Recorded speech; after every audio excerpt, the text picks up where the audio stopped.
حضرات ایک مرتبہ سورہ حمد اور 3 مرتبہ سورہ اخلاص کی تلاوت فرما کر سکندر بیگم بنت سید محمد تقی شاہ کے نام پر بسم اللہ الرحمن الرحیم الحمدللہ رب العالمین الرحمن الرحیم مالک یوم الدین ایاک نعبد و ایاک نستعین اهدنا الصراط المستقیم صراط الذین انعمت علیہم غیر المغضوب علیہم ولا الضالین بسم اللہ الرحمن الرحیم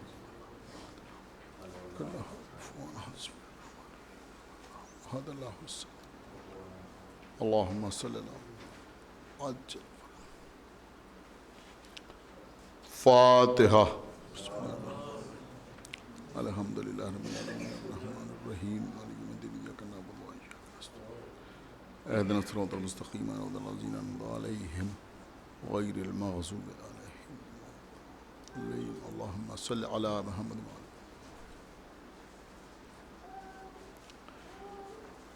اعوذ باللہ السمیع العلی العظیم من الشیطان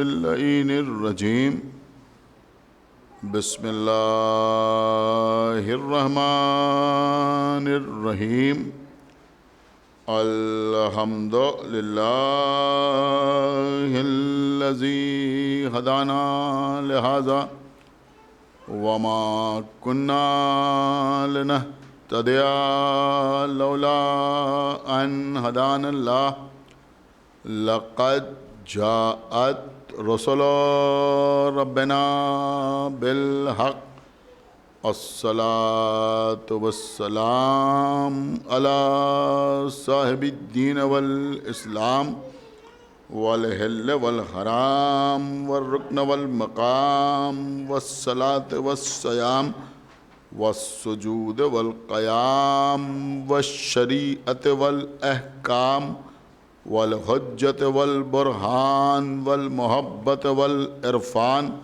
والحق والبيان والكتاب والقرآن سيدنا ونبينا وشفيعنا ومولانا ومولا الثقلين جد الحسن والحسين أبي القاسم محمد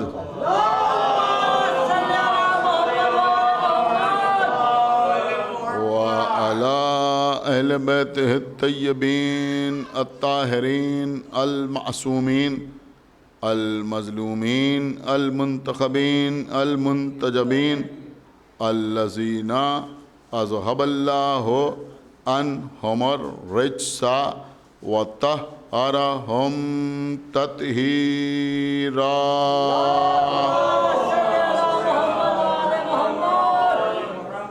ولعنة الله على أعدائهم وقتلتهم وغاصبي حقوقهم ومنكري فضائلهم ومصائبهم أجمعين من الآن إلى يوم الدين اللهم عذبهم عذابا يستغيث منه أهل النار آمين رب العالمين أما بعد فقد قال الله سبحانه تبارك وتعالى في كتابه المجيد وفرقانه الحميد وقوله الحق بسم الله الرحمن الرحيم إنا هديناه السبيل إما شاكرا وإما كفورا صلوات محمد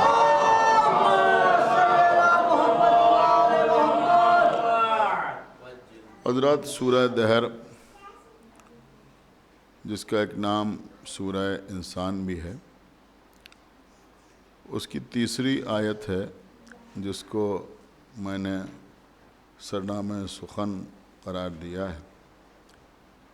ارشاد اقدس الہی ہو رہا ہے کہ ہم نے تمہاری ہدایت کا انتظام کیا، ہم نے سبیل ہدایت فرمائی،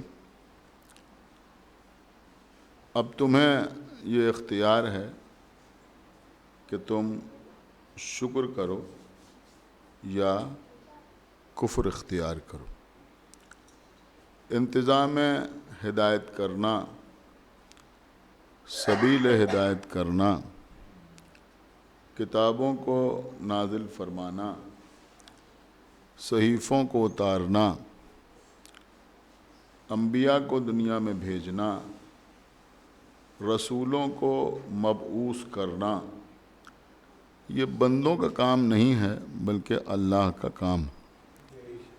بندوں کا کام صرف اور صرف اتنا ہے کہ جب ان کے سامنے انتظام ہدایت کی صورت میں کوئی شے یا کوئی کتاب یا کوئی صحیفہ یا کوئی بینہ یا کوئی نبی یا کوئی رسول یا کوئی ولی یا وصی رسول یا امام آئے تو یا تو شکر کر کے صف شاکرین میں شامل ہو جائیں اور یا کفر اختیار کر کے گروہ کافرین میں شامل ہو جائیں۔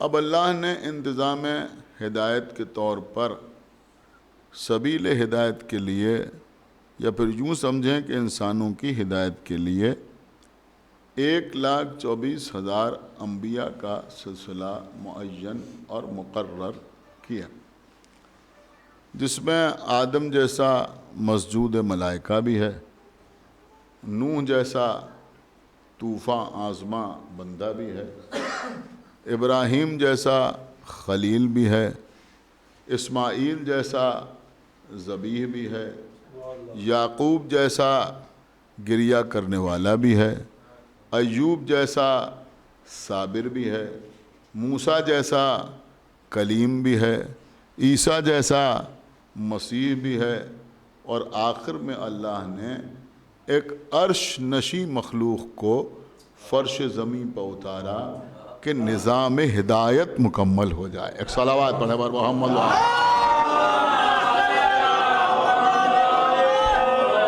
لیکن قبلہ اللہ نے جتنے نبی دنیا میں بھیجے وہ اپنی امت کے لیے حجت بن کے آئے۔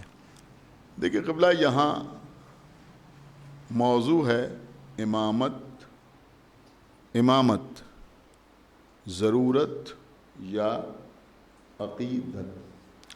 ابھی میں ایک پہلو بھی آپ کی خدمت میں عرض کروں گا جس پر شاید آپ نے غور نہ فرمایا ہو، اور موضوع کا انٹینشن یہ ہے کہ یہ ثابت کیا جائے کہ امامت صرف عقیدت کا نام نہیں ہے بلکہ ضرورت کا نام ہے۔ کل خطیب انقلاب ہمارے بھائی مولانا سید عباس ارشاد نقوی صاحب قبلہ نے بہترین مجلس پڑھی۔ ہم نے بھی مجلس کو آن لائن مجلس ختم ہونے کے بعد سنا۔ میں چاہتا ہوں کہ اسی بات کو تھوڑا سا آگے بڑھاؤں جو گفتگو وہ کر رہے تھے، تاکہ آپ حضرات گفتگو سے مربوط رہیں۔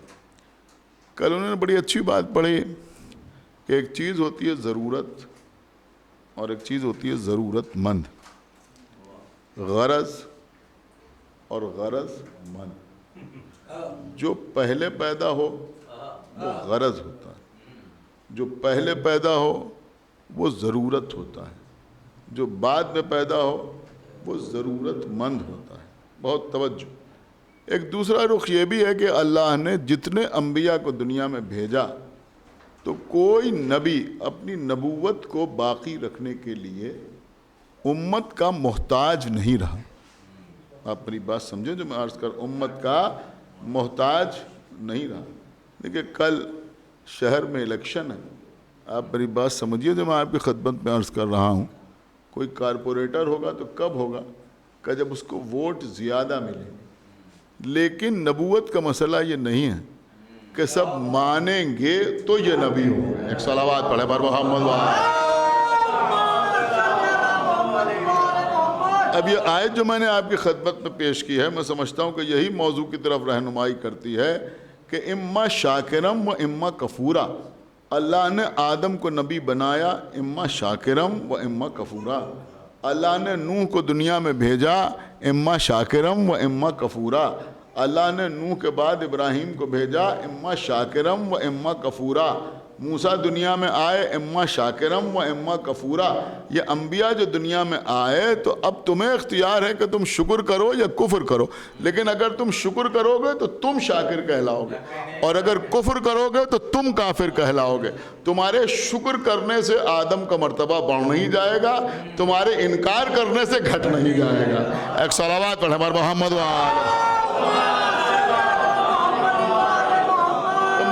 کرنے کا مقصد یہ ہے کہ ہر نبی اپنی امت کے لیے حجت بن کے آیا. جناب نوح نے 950 سال تبلیغ کی، لیکن 950 سال کی تبلیغ کے بعد اتنے لوگ کشتی میں آئے. کیا سن رہے ہیں آپ کہ جن کی تعداد زیادہ سے زیادہ 80 بتائی جاتی ہے. ہزاروں لاکھوں آدمی غرق ہو گئے. خود جناب نوح کے گھر میں ان کی زوجہ غرق ہو گئی، ان کا بیٹا غرق ہو گیا. اب کیا کوئی کہے گا کہ ان کی زوجہ ہی نے ان کو نہیں مانا تو ان کی تبلیغ کا کیا فائدہ؟ ان کے بیٹے نے ان کی نبوت کو تسلیم نہیں کیا تو ان کی نبوت کے لیے کیا دلیل ہے؟ نہیں. جس نے نہیں مانا وہ غرق ہو گیا. کیا سن رہے ہیں؟ جس نے نہیں مانا وہ غرق ہو گیا. لیکن نوح کو چونکہ اللہ نے نبی بنایا تھا تو اب ایک بات سمجھ میں آئی کہ اسی کو کہتے ہیں حجت. تو نوح اپنی امت کے لیے حجت، سمجھ رہے ہیں جو میں عرض کر رہا ہوں؟ آدم اپنی امت کے لیے حجت، ابراہیم اپنی امت کے لیے حجت، موسیٰ اپنی امت کے لیے حجت، عیسیٰ اپنی امت کے لیے حجت، یعقوب اپنی امت کے لیے حجت، یوسف اپنی امت کے لیے حجت، یحییٰ اپنی امت کے لیے حجت، زکریا اپنی امت کے لیے حجت. شاید آپ کی خاموشی ٹوٹ جائے، ایک جملہ آپ کی خدمت میں عرض کروں کہ جن انبیاء کو ان کی امت کے لیے حجت بنایا گیا ان تمام انبیاء کو محمد کی امت بنایا گیا. ایک صلوات پڑھ ہمارے محمد والے محمد. ایک صلوات اور پڑھ ہمارے محمد. یعنی وہ انبیاء وہ تھے کہ اگر ان کی امت انہیں نہ مانے تو کافر ہو جائے، اور محمد وہ ہیں کہ یہ انبیاء اگر محمد کو نہ مانے تو نبی نہ رہیں، تو رسول نہ رہیں. تو اس کا مطلب کیا ہوا؟ اس کا مطلب یہ ہوا کہ یہ 1,23,000 انبیاء اپنی اپنی امت کی ضرورت ہیں اور محمد ان کی ضرورت ہے. کیا سنا آپ نے؟ محمد ان کی ضرورت ہے. دیکھیں کل کی بات سے بات مربوط ہو جائے کہ جو پہلے پیدا ہو وہ ضرورت ہوتا ہے، جو بعد میں پیدا ہو وہ ضرورت مند ہوتا ہے. اللہ نے محمد کو کب خلق کیا؟ پیغمبر نے فرمایا کہ اول ما خلق اللہ نوری، اللہ نے سب سے پہلے میرے نور کو پیدا کیا. سب سے پہلے. آپ سمجھ نہیں رہا میں کیا عرض کر رہا ہوں؟ پیغمبر فرمانا ہے کہ سب سے پہلے. اب کچھ لوگ بحث کرتے ہیں تقریر میں اور تحریر میں. دیکھیں آپ میری طرف متوجہ رہیں، 45-50 منٹ سے آگے ہم مجلس نہیں پڑھتے. پوری توجہ آپ حضرات کی چاہتا ہوں کہ اب یہاں پر مسئلہ یہ ہے کہ پیغمبر اسلام کو اللہ نے حجت بنا کے بھیجا. پیغمبر کب پیدا ہوئے؟ کب پیغمبر اس وقت ہوئے کہ پیغمبر فرمانا اول ما خلق اللہ نوری، اللہ نے سب سے پہلے میرے نور کو پیدا کیا. اب لوگ بحث کرتے ہیں کہ خلقت کائنات سے 1000 سال پہلے پیدا کیا، خلقت کائنات سے سنیے گا 2000 سال پہلے پیدا کیا، کوئی کہتا 1400 سال پہلے پیدا کیا، کوئی کہتا 10,000 سال پہلے پیدا کیا. لیکن میں بالکل الگ کی بات آپ کی خدمت میں عرض کر رہا ہوں کہ یہ بحث ہی غلط ہے کہ اللہ نے خلقت کائنات سے کتنا پہلے، کتنے سال پہلے، کتنی صدیاں پہلے محمد کو خلق کیا. اس لیے کہ ہم جانتے ہیں کہ جو ہمارا نظام شمسی ہے تو یہ زمین اپنے مرکز پر گردش کرتی ہے. کیا سن رہے ہیں آپ؟ اور سورج کے چاروں طرف بھی گھومتی ہے. جب زمین اپنے مرکز پر ایک بار گردش کرتی ہے تو اسی سے دن و رات وجود میں آتے ہیں، اور پھر جب دن و رات آگے بڑھتے ہیں 7 دن ملتے ہیں تو ہفتہ بنتا ہے. جب ہفتہ بنتا ہے، سمجھ رہے ہیں، 4 ہفتے ملتے ہیں تو مہینہ بنتا ہے، 12 مہینے ملتے ہیں تو سال بنتا ہے، کئی سال ملتے ہیں تو صدی بنتی ہے. لیکن یہ سب کیسے ہوتا ہے کہ زمین کا جو حصہ سورج کے سامنے آیا وہاں دن ہو گیا، جو حصہ سورج کے سامنے نہیں ہے وہاں رات ہو گئی، پھر یہ حصہ سامنے آیا تو یہاں دن ہو گیا، وہاں رات ہو گئی. اب آپ مجھے بتائیں کہ جب پیغمبر یہ فرما رہے ہیں کہ اللہ نے سب سے پہلے میرے نور کو پیدا کیا، تو جب پیغمبر کا نور پیدا ہوا تو اس وقت نہ زمین تھی، نہ زمین کی گردش تھی، نہ سورج تھا، نہ سورج کی روشنی تھی. تو بھیا جب زمین ہی نہ تھی، سورج ہی نہ تھا، زمین کی گردش نہ تھی، سورج کی روشنی نہ تھی، تو دن و رات نہ تھے. جب دن و رات نہ تھے تو ہفتے نہ تھے، جب ہفتے نہ تھے تو سال نہ تھے، جب سال نہ تھے تو صدیاں نہ تھیں. کیا سن رہے ہیں آپ؟ بس عزیزو اس سے بہتر کوئی جملہ میں نہیں عرض کر سکتا کہ اللہ نے نور محمد کو وقت کی خلقت سے پہلے پیدا کیا. ایک صلوات پڑھیں بر محمد وآلہ. وقت کی خلقت. آپ بڑی بات سمجھے یا نہیں؟ اللہ نے وقت کو پیدا کرنے سے پہلے نور محمد کو پیدا کر کے بتایا کہ دیکھو جو خلقتیں وقت کے بعد پیدا ہوں گے ان کو وقت کی ضرورت ہوگی، اور جو وقت کی خلقت کے بعد پیدا ہوگا تو پھر وقت کو اس کی ضرورت ہوگی. تو اب وقت کو محمد کی ضرورت، سورج کو محمد کی ضرورت، چاند کو محمد کی ضرورت، آسمان کو محمد کی ضرورت، ہواؤں کو محمد کی ضرورت، فضاؤں کو محمد کی ضرورت، خلاؤں کو محمد کی ضرورت، فرشتوں کو محمد کی ضرورت، جنت کو محمد کی ضرورت، کوثر کو محمد کی ضرورت، طوبہ کو محمد کی ضرورت، غلمان کو محمد کی ضرورت، آدم کو محمد کی ضرورت، نوح کو محمد کی ضرورت، ابراہیم کو محمد کی ضرورت، موسیٰ کو محمد کی ضرورت. شاید اب کوئی خاموش نہ رہے کہ جو ساری کائنات کی ضرورت ہو اسے محمد کہتے ہیں، اور جو خود محمد کی ضرورت ہو اسے علی کہتے ہیں. ایک صلوات پڑھیں بر محمد وآلہ. محمد کی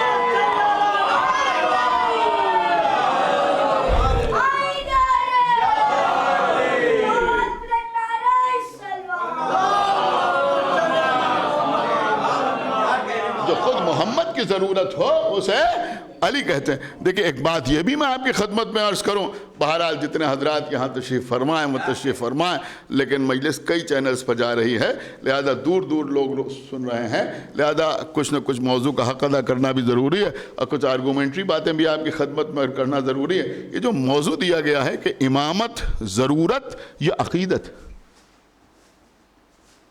دیکھیں اگر آپ کتب کا مطالعہ کریں تو آپ اس نتیجے پر پہنچیں گے کہ صرف آپ نہیں، خود اہل تسنن کو بھی تسلیم کرنا پڑا کہ امامت امت کی ضرورت ہے. امامت کو امت کی ضرورت نہیں ہے بلکہ امت کو امامت کی ضرورت ہے.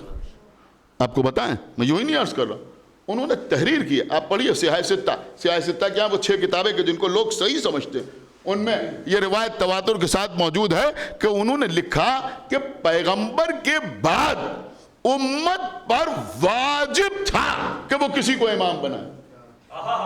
آپ نے غور ہی نہیں کیا میں کیا عرض کر گیا. یعنی انہوں نے دفاع کے لیے، ایک صلوات پڑھے بر محمد وآلہ.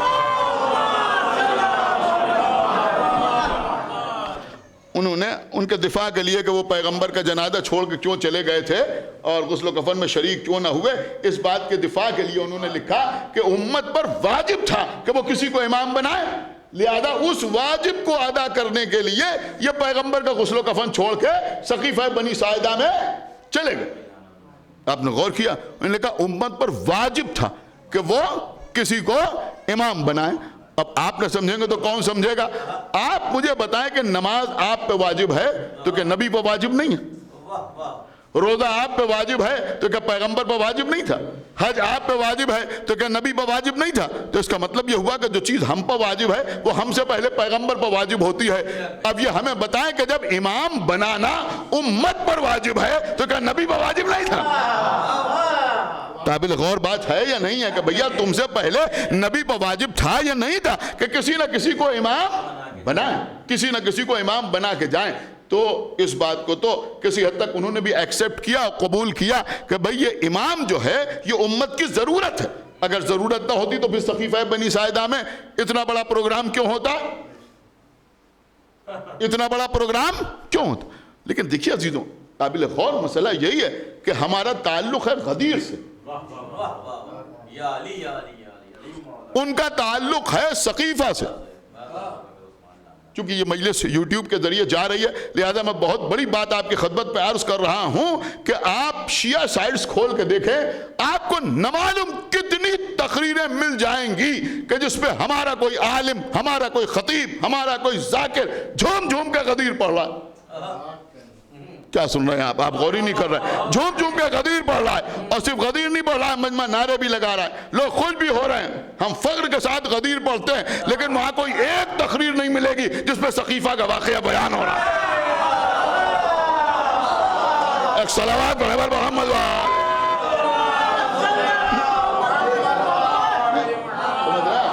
اور اگر بیان بھی ہوگا تو گھما پھرا کے بیان ہوگا، اور قسم خدا کی اگر بیان بھی کریں گے تو ہم ہی بیان کریں گے۔ صلوات پڑھے بر محمد، بیان بھی کریں گے تو ہم ہی بیان کریں گے۔ آپ میری بات سمجھ رہا ہے؟ تو بہرحال تو اس بات کو انہوں نے بھی مانا کہ امامت جو ہے وہ ضرورت ہے امت کی، اور عزیزوں الحمدللہ کہ ہم نے امام مانا ہی اسے کہ جس کے لیے اللہ نے کہہ دیا وَكُلَّ شَيْءٍ أَحْصَيْنَاهُ فِي إِمَامٍ مُبِينٍ، ہم نے ہر شے کا احصاء، ارے آگے آ جائیے، ہاں یوں ہی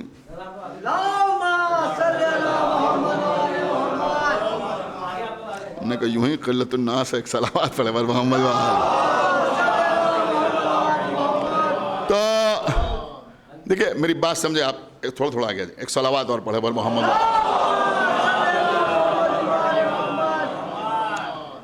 جہاں تک مولا متقیان کا سوال ہے، غالب کل غالب حضرت علی ابن ابی طالب علیہ السلام، تو ہم نے نبی کے بعد مولا علی کو امام مانا، اور اس لیے امام مانا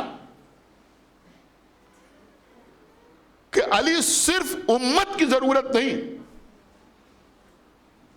علی صرف امت کی ضرورت نہیں، اللہ کہہ رہا وَكُلَّ شَيْءٍ أَحْصَيْنَاهُ فِي إِمَامٍ مُبِينٍ، ہم نے ہر شے کا احصاء امام مبین میں کر دیا ہے۔ میں آپ کی خدمت میں عرض کروں، علی کعبے کی ضرورت،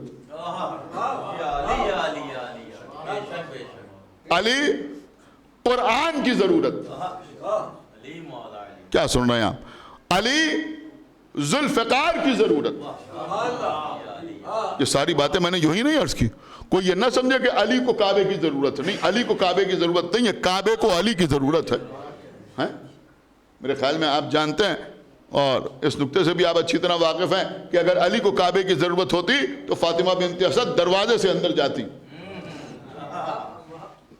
لیکن دروازے سے اندر نہ جانا اور دیوار میں در بننا یہ بتا رہا ہے کہ علی کو کعبے کی ضرورت نہیں ہے، کعبے کو علی کی ضرورت ہے۔ اگر مولا علی رسول اللہ کے پاس تلوار مانگنے کے لیے جائیں تو علی کو تلوار کی ضرورت ہے، اور اگر جبرائیل قصیدہ پڑھتے ہوئے آئے، ایک صلوات پڑھے بر محمد و آل محمد، ایک صلوات اور پڑھ دے بر محمد و آل۔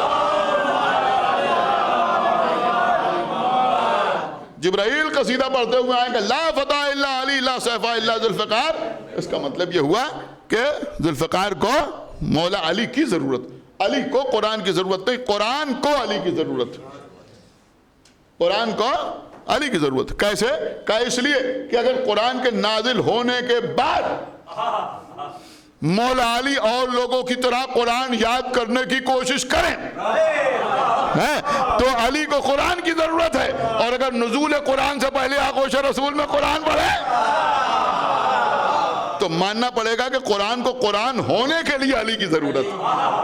تو یہ مولا علی ہیں جو قرآن کی ضرورت ہے، جو تلوار کی ضرورت ہے، جو کعبے کی ضرورت ہے، جو کائنات کی ضرورت ہے، جو انبیاء کی ضرورت ہے، جو رسولوں کی ضرورت ہے، خود پیغمبر کی ضرورت ہے، اس لیے کہ پیغمبر انتظار کر رہے ہیں کہ علی آ جائیں تو اعلان رسالت کیا جائے۔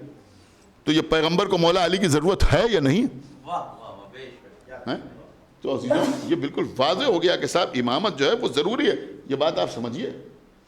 قرآن مجید کو میں نے یوں ہی نہیں آپ کی خدمت میں عرض کیا، اِنَّا أَنزَلْنَاهُ فِي لَيْلَةِ الْقَدْرِ، اللہ کہہ رہا ہے ہم نے اس قرآن کو شب قدر میں نازل کیا، وَمَا أَدْرَاكَ مَا لَيْلَةُ الْقَدْرِ، اور تم کیا جانو گے لیلۃ القدر کیا ہے؟ لیلۃ القدر خیر من الف شہر، یہ رات 1000 راتوں سے افضل ہے۔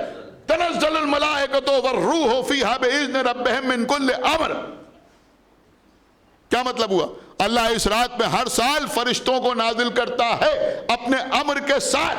میں کیا عرض کر رہا ہوں عزیزوں، رسول اللہ کے بعد اگر علی اور دیگر ائمہ نہ ہوں تو یہ شب قدر میں فرشتے کس پر نازل ہو؟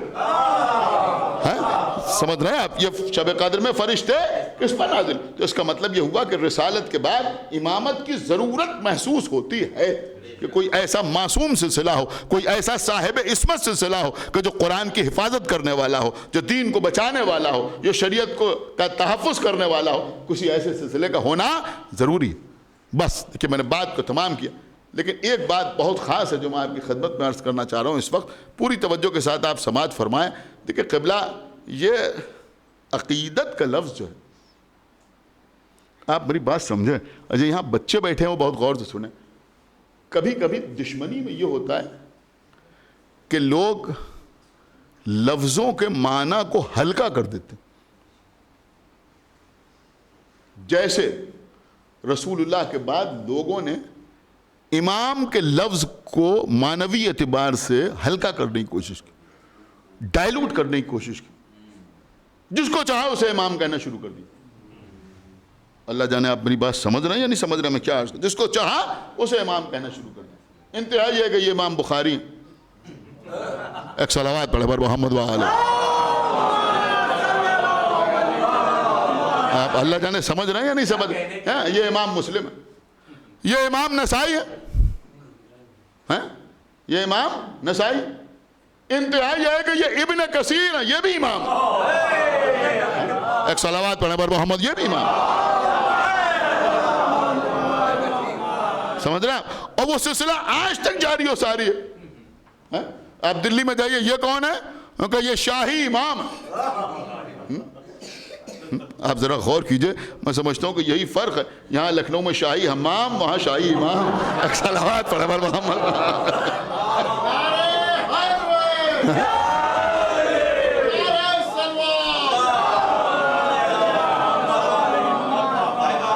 میری بات سمجھا؟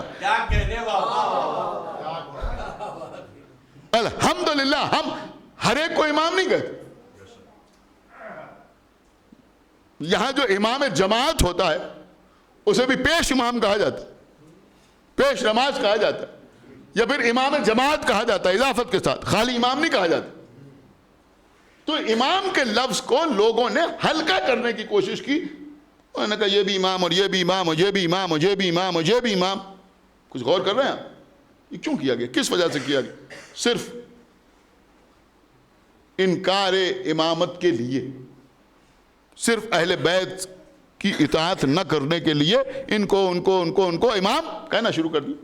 یہ امام ابو حنیفہ ہیں، اور یہ امام مالک ہیں، یہ امام شافعی ہیں، یہ امام احمد ابن حنبل ہیں۔ کیسے کیسے امام لوگوں نے بنا ڈالے۔ اب ہم کہاں تک ان کے بارے میں بتائیں، آپ اچھی طرح جانتے ہیں۔ اسی طرح سے مثلا ولی کے لفظ کو ہلکا کیا گیا۔ دیکھیں اس وقت بڑی آرگومنٹری گفتگو ہو رہی ہے، اور آپ کی داد نہیں چاہیے لیکن توجہ چاہیے۔ ولی کے لفظ کو بھی ہلکا کیا گیا۔ یہ گلی میں جن کی قبر ہے یہ ولی ہیں، یہ جو پارک میں لیٹے ہوئے ہیں یہ ولی ہیں، یہ جو کھیت میں اگائے ہیں یہ ولی ہیں، یہ جو 4 سال سے نہائے نہیں ہیں، جنہوں نے 5 سال سے خط نہیں بنایا ہے، میلے گندے، بات کرنے کی تمیز نہیں، ہم نے پوچھا کون؟ کا یہ ولی اللہ ہے۔ خدا کے لیے آپ اپنے آپ کو اس بات سے محفوظ رکھیں، یہ ولی کا لفظ اتنا آسان نہیں ہے کہ ان کو ولی کہہ دیا جائے، یعنی جو انسان کہنے کے لائق نہیں ہے، آدمی کہنے کے لائق نہیں ہے۔ آپ تو جملے کو سماعت نہیں فرمائیں، جو آدمی کہنے کے لائق نہیں ہے ان کو آپ ولی کہہ دے رہے ہیں، اور خوش آپ اس بات پہ ہوئے جا رہے ہیں کہ صاحب وہاں بھی قبر کے اوپر، مزار کے اوپر لوگ تالیاں بجا بجا کے کہہ رہے ہیں علی ولیوں کے ولی، ولیوں کے ولی، ولیوں کے ولی۔ اما ہر قبر پر بیٹھ کر علی کو ولیوں کو ولی کہنا اور ہے، اور اذان و اقامت میں علی ولی اللہ کہنا ہے۔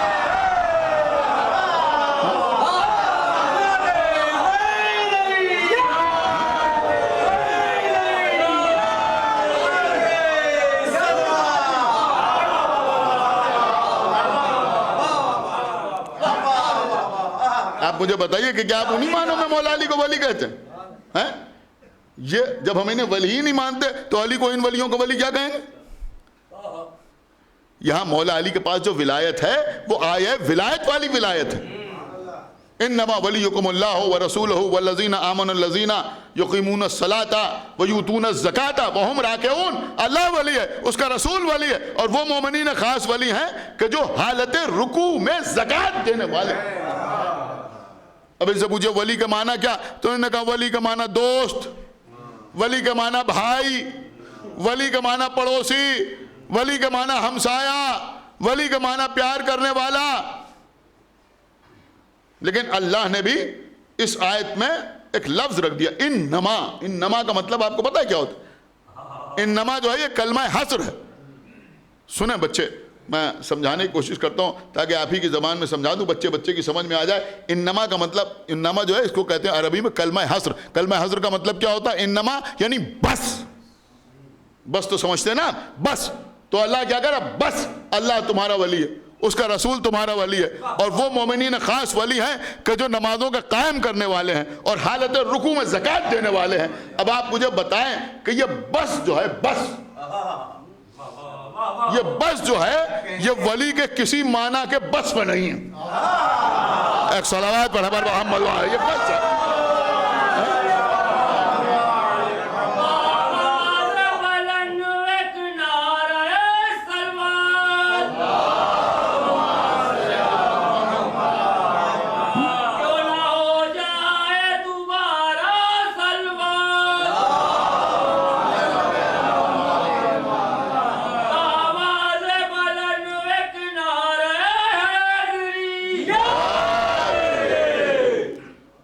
تو یہ ولی کے معنی, اب آپ مجھے بتائیں کہ اگر ولی کے معنی دوست کے لیے جائیں تو اللہ کہہ رہا بس اللہ تمہارا دوست, بس اس کا رسول تمہارا دوست, اور بس وہ تمہارا دوست ہے کہ جو حالت رکوع میں زکوٰۃ دینے والا ہے.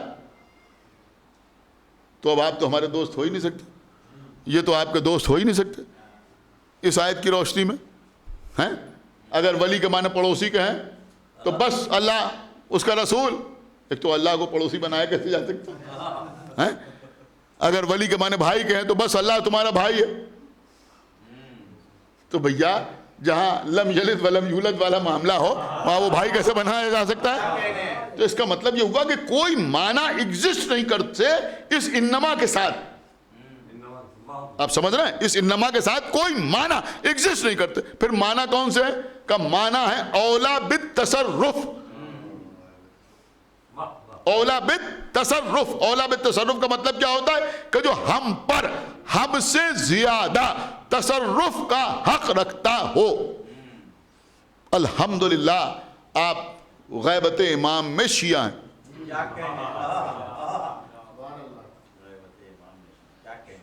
میں تھوڑی ڈرانے والی بات آپ کی خدمت میں عرض کروں, خالی زبان سے مولا کہہ دینے سے کچھ نہیں ہوتا.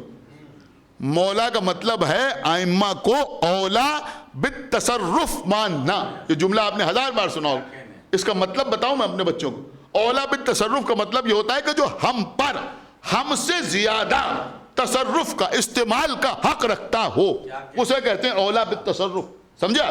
جو ہم پر ہم سے زیادہ حق تصرف رکھتا ہو وہ ہے اولا بالتصرف. تو امام کو امام ماننے کا مطلب یہ ہے, مطلب یہ ہے,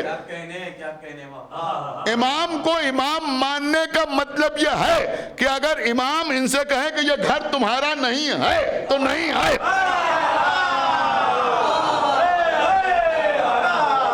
ایک صلوات پڑھے پر محمد وآلہ محمد.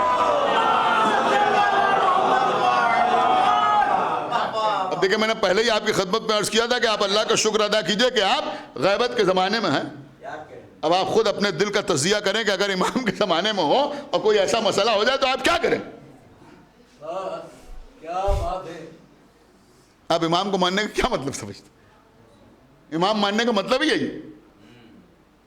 پھر اگر وہ کہہ دیں کہ یہ گھر تمہارا نہیں ہے تو پھر الماری کھول کے رجسٹری نہیں نکالی جائے گی.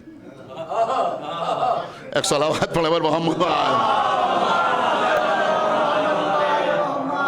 اولا بالتصرف کا ابھی میں اور بھی آپ کی خدمت میں عرض کروں گا. دیکھیں میں جو پڑھ رہا ہوں پوری ذمہ داری کے ساتھ پڑھ رہا ہوں. وہ کہہ دے کہ یہ زمین تمہاری نہیں ہے, نہیں سن رہے ہیں ابھی کوئی پریشان ہونے کی بات نہیں. ایک صلوات پڑھے پر محمد. یعنی دنیا میں کسی اور کو یہ حق حاصل نہیں ہے، کوئی ہو، ایون یہ کہ جن کی آپ تقلید کرتے ہیں وہ بھی، کوئی بھی ہو، لیکن کسی کو یہ حق حاصل نہیں کہ وہ کہے کہ یہ مکان تمہارا نہیں ہے، یہ زمین تمہاری نہیں. لیکن اولا بالتصرف ہونے کا مطلب یہ ہے کہ اگر امام کہہ دے کہ یہ زمین تمہاری نہیں ہے تو پھر نہیں ہے، پھر ہم اس کے مالک نہیں ہیں. انتہائی ہے، میں پوری ذمہ داری کے ساتھ عرض کر رہا ہوں کہ اگر امام کہہ دے کہ یہ تمہاری زوجہ نہیں ہے تو نہیں ہے. ایک صلوات برابر محمد وآلہ محمد. سمجھ لیں، امام کو امام ماننے کا مطلب سمجھ میں آیا آپ کی؟ ایک صلوات برابر محمد وآلہ محمد. اگر امام کہہ دیں کہ یہ تمہاری زوجہ نہیں ہے تو پھر وہ نہیں ہے. اب طلاق پڑھنے کی ضرورت نہیں ہے، نہ ایسے نہ ویسے. آپ میری بات سمجھے؟ ایک صلوات پڑھے بر محمد وآلہ. اب شاید آپ حضرات خاموش رہ رہے ہیں، میں جملہ عرض کر رہا ہوں آپ کی خدمت میں کہ پوری امت میں کسی سے اگر امام یہ کہہ دے کہ یہ تمہاری زوجہ نہیں ہے تو وہ نہیں ہے. تو اگر مقابلے پہ آ جائے اور امام کہہ دے کہ رسول تمہارے شوہر نہیں ہے، ایک صلوات پڑھے محمد وآلہ.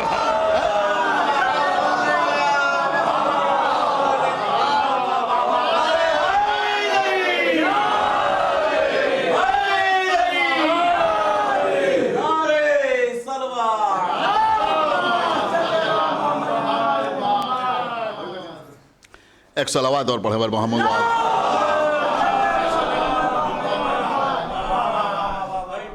بس قبلہ 35 منٹ ہم پڑھ چکے اور ہم اتنی دیر مجلس نہیں پڑھنا چاہتے کہ لوگ ڈر ڈر کے بھاگنے. ایک صلوات پڑھے بر محمد وآلہ. بس 10-15 منٹ کے اندر بات تمام ہو رہی ہے. میری بات آپ سمجھے جو میں عرض کر رہا. تو عزیزو یہ ہوتا ہے امام. تو امام کی ضرورت تو ہر ایک کو محسوس ہوئی.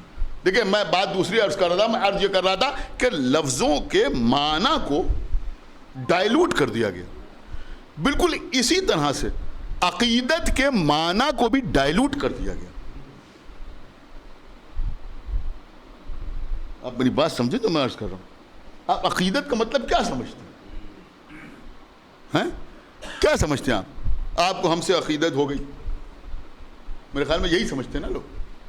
ان کو فلاں عالم سے عقیدت ہے، ان کو فلاں جناب سے عقیدت ہے.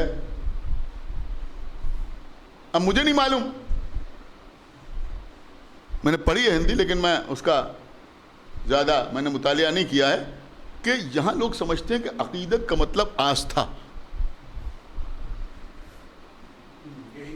یہی سمجھتے ہیں نا. ایک صلوات پڑھے بر محمد وآلہ. اور عدالتوں نے آستھا کو نیائے کا ولوم بنا دیا. ایک صلوات پڑھے بر محمد وآلہ.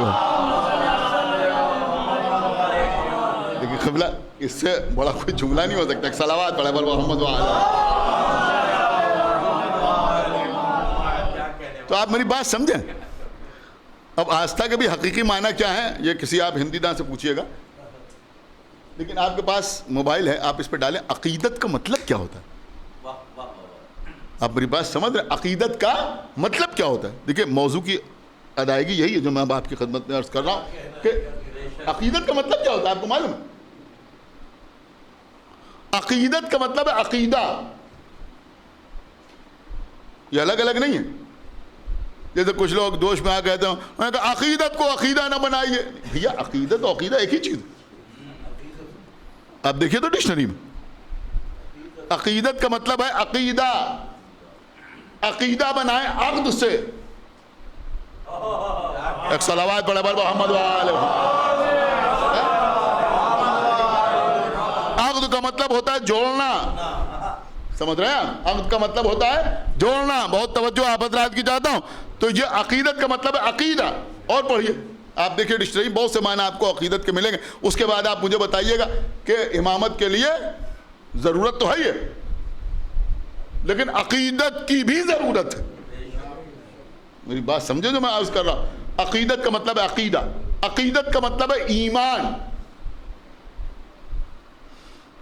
عقیدت کا مطلب ہے ایمان، عقیدت کا مطلب ہے محبت، عقیدت کا مطلب ہے پیار، یہ سب کچھ عقیدت کے معنی، سمجھ رہا؟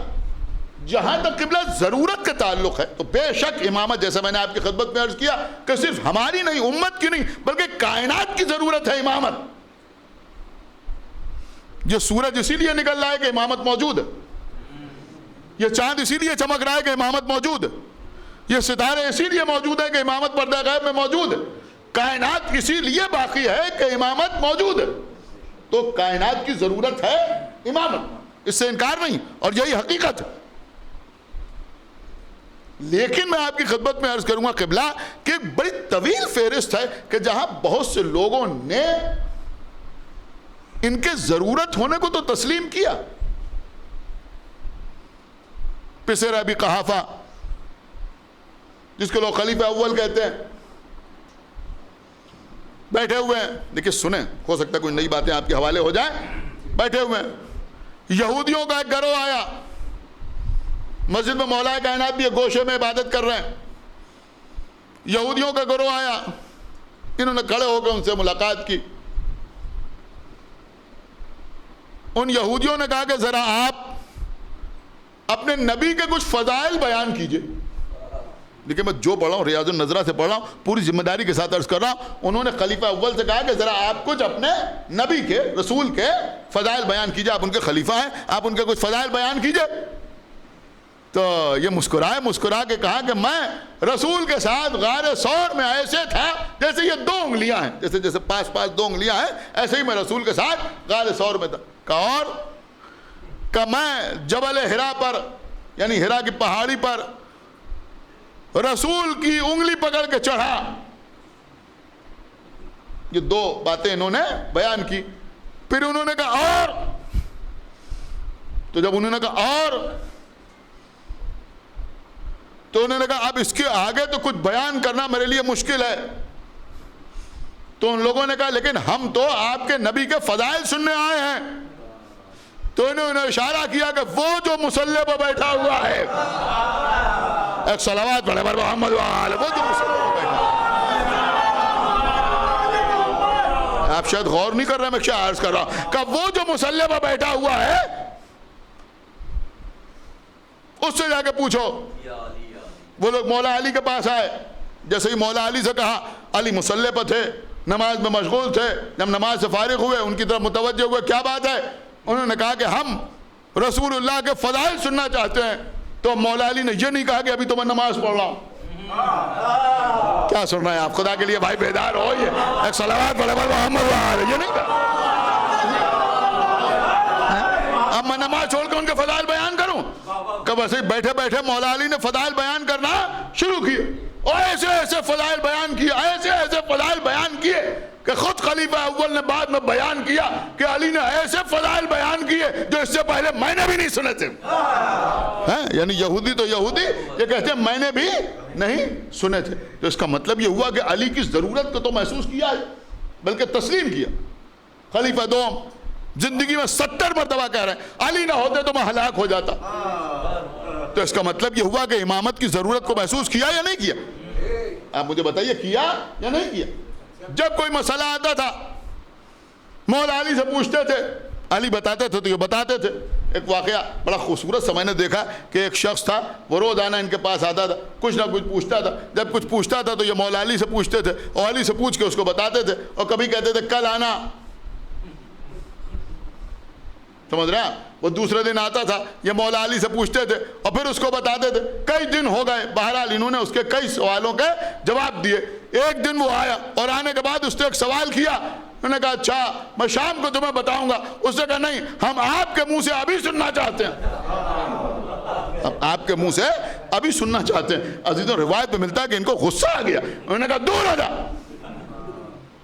آپ ذرا غور کیجئے، تو اس کا مطلب یہ ہوا کہ زندگی میں علی کی ضرورت محسوس کی یا نہیں کی یا نہیں کی؟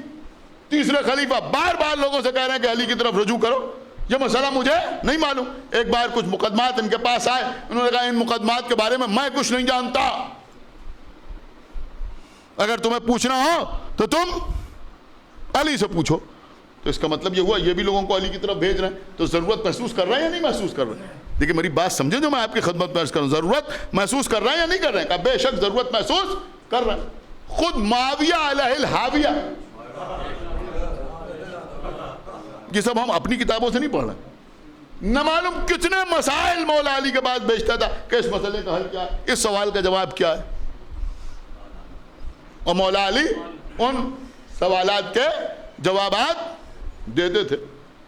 کسی نے مولا علی سے کہا یا علی آپ کا دشمن ہے پھر بھی آپ اس کے سوالوں کے جواب دے دیتے ہیں، تو میرے مولا نے فرمایا کہ یہی تو اللہ کی حجت کی پہچان ہے۔ ایک صلوات پڑھا پر محمد وآلہ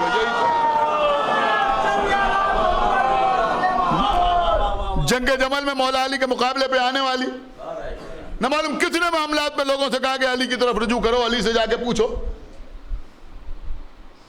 عبداللہ ابن مسعود بہت بڑے صحابی، عالم اسلام میں بڑا نام ہے، وہ کہتے ہیں کہ 3 عالم ہیں کائنات میں، ایک عالم شام، دیکھیں سنیں جو وہ کہہ رہے ہیں، وہ کہہ رہے ہیں ایک عالم شام، ایک عالم حجاز اور ایک عالم عراق۔ میں کہا 3 عالم، میں کہا شام کے عالم ہیں ابو دردہ اور حجاز کے عالم ہیں علی، اور کہا کہ عراق کا عالم میں ہوں۔ دیکھیے غور کیجئے گا، یہ تو کہا، اب ظاہر سی بات ہے کہ ان کی بات ہے، ہم اس کی 100% تصدیق نہیں کرتے، لیکن وہ کہتے ہیں کہ شام کے عالم کون ہے؟ ابو دردہ، اور حجاز کے عالم ہے علی، اور عراق کا عالم ہوں میں۔ اس کے بعد کہنے لگے کہ لیکن شام کے عالم اور عراق کے عالم کو قدم قدم پر حجاز کے عالم علی کی ضرورت محسوس ہوتی ہے۔ ہائے ہائے ہائے، آپ نے غور ہی نہیں کیا، لیکن عالم حجاز علی کو کسی کی ضرورت محسوس نہیں ہوتی۔ صلوات بر محمد وآلہ محمد۔ تو میرے عرض کرنا کا مقصد یہ ہے کہ جو لوگ مخالفین تھے انہوں نے بھی، اور جو موافقین تھے انہوں نے بھی، ہر ایک نے اس بات کو قبول کیا کہ بھئی علی کی ضرورت تو ہر ایک کو پڑی۔ اہل سنت کے بڑے بڑے علماء نے مولا علی کے علم کے سلسلے میں یہ تحریر کیا ہے کہ علی کے علم کی سب سے بڑی دلیل ہی یہ ہے، سب سے بڑی دلیل یہ ہے کہ رسول کے بعد علی کبھی کسی صحابی سے کچھ پوچھتے نظر نہیں آئے، لیکن ہر صحابی علی سے پوچھتا نظر آئے۔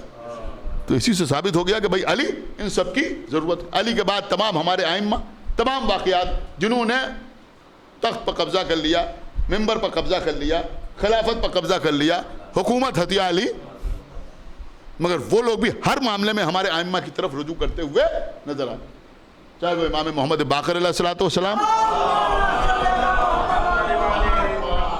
یا امام جعفر صادق علیہ السلام، یعنی منصور دوانقی جیسا شخص کہ جس نے زہر دے دیا لیکن وہ بھی امام کی طرف رجوع کر رہا ہے۔ آپ ذرا غور کریں، وہ بھی امام کی طرف رجوع کر رہا ہے۔ 7ویں امام کا زمانہ ہے، ہارون رشید ان کی طرف رجوع کر رہا ہے۔ 8ویں امام سے مامون رشید مسئلے پوچھتا ہوا نظر آ رہا ہے۔ 9ویں امام ہے متوکل کا دربار ہے، وہ ان سے پوچھتا ہوا نظر آ رہا ہے۔ امام علی نقی سے سوال کرتا ہوا نظر آ رہا ہے۔ امام حسن عسکری کا زمانہ ہے، کوئی مسئلہ آیا تو ان کی طرف رجوع کیا جا رہا ہے، جب کوئی قرآن میں تضاد ثابت کر رہا ہے تو ان کو بلایا جا رہا ہے۔ اس کا مطلب یہ ہوا کہ جو ان کے مخالفین تھے، انہوں نے بھی ان کی ضرورت کو محسوس کیا۔ میں یہی آپ کی خدمت میں عرض کر رہا ہوں کہ ضرورت تو بہت سے محسوس کرتے ہیں امامت کی، لیکن جو خالی ضرورت محسوس کریں لیکن عقیدت نہ رکھیں وہ بھی قابل لعنت ہوتے ہیں۔ ایک صلوات پر محمد وآلہ، ایک صلوات اور پڑھتے پر محمد وآلہ۔ یہ بات آپ اپنے ذہن میں رکھیں کہ ان پر عقیدہ رکھنا، یعنی عقیدت بھی نہایت ضروری ہے۔ اگر وہ نہیں ہے تو انسان جنت میں نہیں جا سکتا، جنت میں نہیں جا سکتا۔ بس میں نے بات کو تمام کیا۔ ہمارے چھٹے امام، امام جعفر صادق علیہ السلام، بہرحال انشاءاللہ پھر آگے کہیں مجلس میں تفصیلات بیان کروں گا۔ اس وقت بس صرف یہ عرض کر رہا ہوں کہ ہمارے چھٹے امام کے زمانے میں چونکہ بنی امیہ اور بنی عباس کے درمیان اقتدار کی جنگ ہو رہی تھی، لہذا لوگوں کو زیادہ موقع ملا ہمارے آئمہ سے یعنی امام محمد باقر اور امام جعفر صادق علیہ الصلوۃ والسلام سے کسب علم کرنے، اور انہوں نے خوب علم کا دریا بہایا۔ سب سے زیادہ جو چھٹے امام نے گفتگو کی وہ عقل پر گفتگو کی۔ آپ سمجھے عقل پر گفتگو کیوں کی؟ عقل پر گفتگو اس لیے کی کہ امام کے زمانے میں لوگوں نے قیاس کا طوفان اٹھا دیا، لہذا امام نے سب سے زیادہ عقل کو اوپر دوڑ دیا۔ یہ امام ہی کا قول ہے، یہ 3 لفظ بچے یاد رکھے۔ امام نے فرمایا کہ العقل دلیل المومن، عقل جو ہے وہ مومن کی پہچان ہے، عقل جو ہے وہ مومن کی پہچان ہے۔ دیوانے، مجنون، سمجھ رہے ہیں آپ، یہ مومن نہیں ہوتے، مومن عقل مند ہوتا ہے۔ احادیث میں آیا ہے کہ مومن کی فراست سے ڈرو، یہ میں نہیں کہہ رہا ہوں، آپ کے چھٹے امام کہہ رہے ہیں العقل دلیل المومن، کہ عقل جو ہے وہ مومن کی پہچان ہے۔ دلیل کا مطلب پہچان، یہاں پر مومن کی پہچان ہے عقل۔ تو چھٹے امام کے بہت سے ارشادات ہیں، اور اپنی زندگی میں کام یہ کیا کہ احادیث بیان ہو رہی، پیغمبر کے اقوال بیان ہو رہے ہیں، لوگ بیٹھے ہوئے ہیں، اور صرف بیٹھے نہیں ہوئے بلکہ امام حکم دے رہے ہیں اپنے صحابیوں کو کہ جو میں بتا رہا ہوں وہ لکھو۔ یہ چیزیں کم پڑھی جاتی، خالی یہ نہیں کہ بیان کر رہے ہیں بلکہ لکھو، جو میں بیان کر رہا ہوں وہ لکھو۔ ظاہر سی بات ہے کہ اس پر کوئی ریکارڈنگ تو ہو نہیں رہی، تو کہا لکھو۔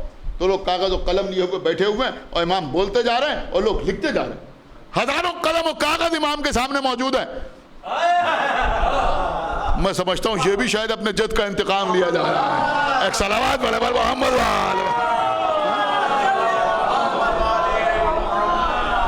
لیکن دیکھیے قبلہ، میں اپنی بات آپ سمجھیں کہ کچھ ایسے ضرور ہیں کہ جو ضرورت تو محسوس کرتے ہیں لیکن عقیدت نہیں رکھتے۔ اگر امام جعفر صادق علیہ الصلوۃ والسلام نماز کے سلسلے میں کچھ بیان کریں تو انہیں خوب یاد رہتا۔ سبحان اللہ، کیا بات امام نے ارشاد فرمائی۔ امام پڑوسی کے حقوق بیان کریں، کیا کہنا، یہاں بیان کریں گے، وہاں بیان کریں گے، وہاں بیان کریں گے، وہاں بیان کریں گے۔ امام ازدواجی تعلقات کے بارے میں کچھ بیان کریں تو ممبر سے بھی پڑھیں گے، لوگوں کے درمیان بھی بیان کریں گے، کہیں گے کیا اچھی امام کی حدیث ہے۔ امام عقل کے بارے میں بیان کریں، سبحان اللہ، روزے کے احکام بیان کریں، کیا کہنا، جزاک اللہ۔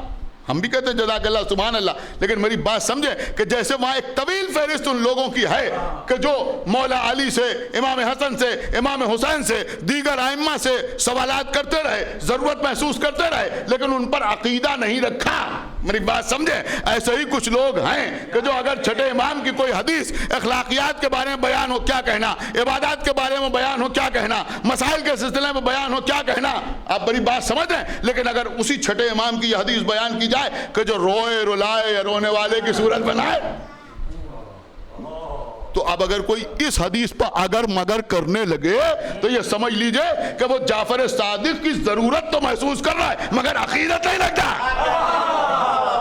ایک صلوات پڑھے محمد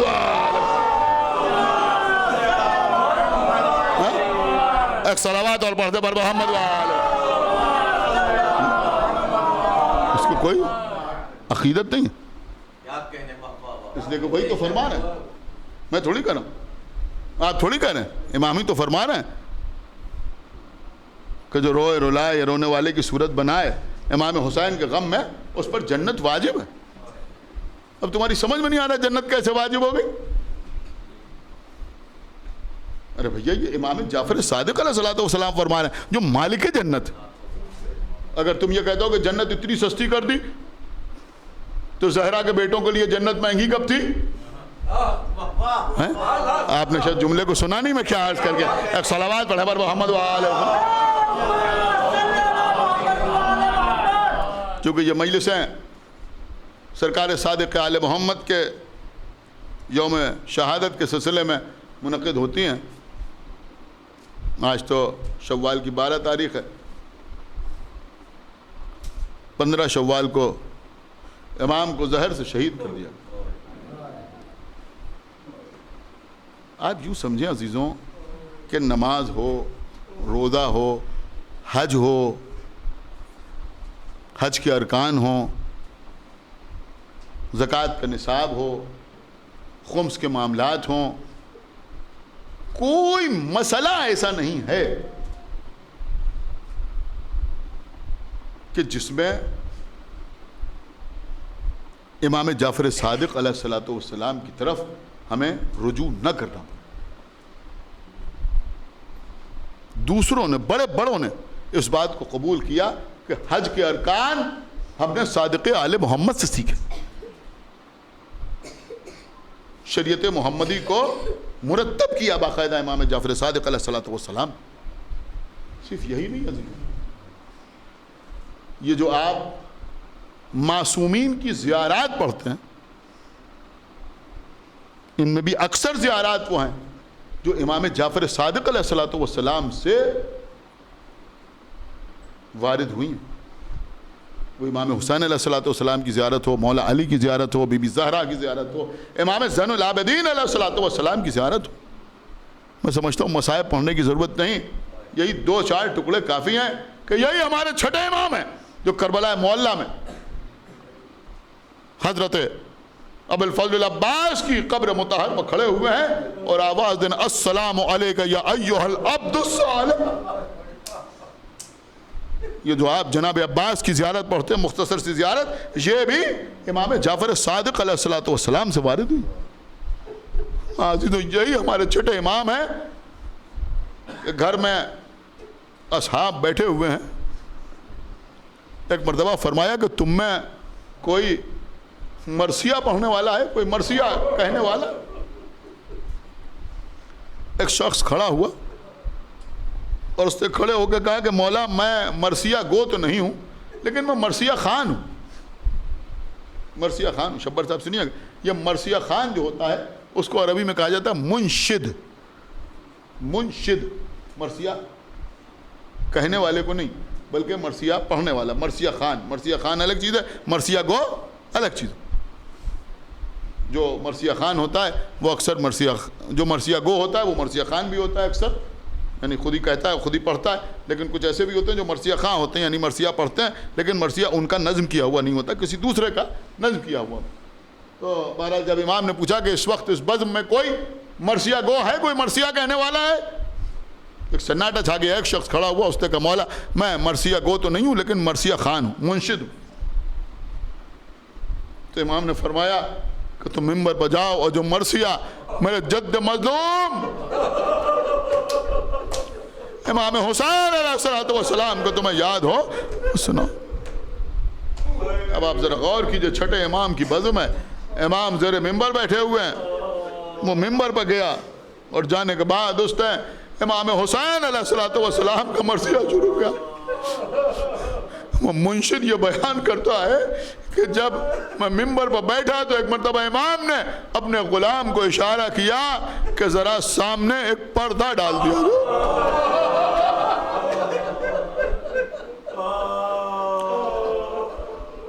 کہتا دیکھیں یہ جتنی چیزیں ہماری عزاداری میں ہیں اس کے لیے ائمہ کی زندگی میں ہمارے لیے نمونے موجود ہیں باقاعدہ. ایک پردہ ڈال دیا جائے. ہاں تو پردہ ڈالا گیا. جو کہتا ہے کہ میں سمجھ گیا کہ اس پردے کے پیچھے مقدرات ہیں، اس میں تو طہارت آگے بیٹھی.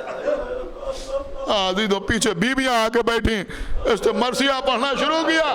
لوگ چیخیں مار مار کے رو رہے ہیں، لوگ گریہ کر رہے ہیں اور پردے کے پیچھے بیویاں بھی گریہ میں مصروف ہیں.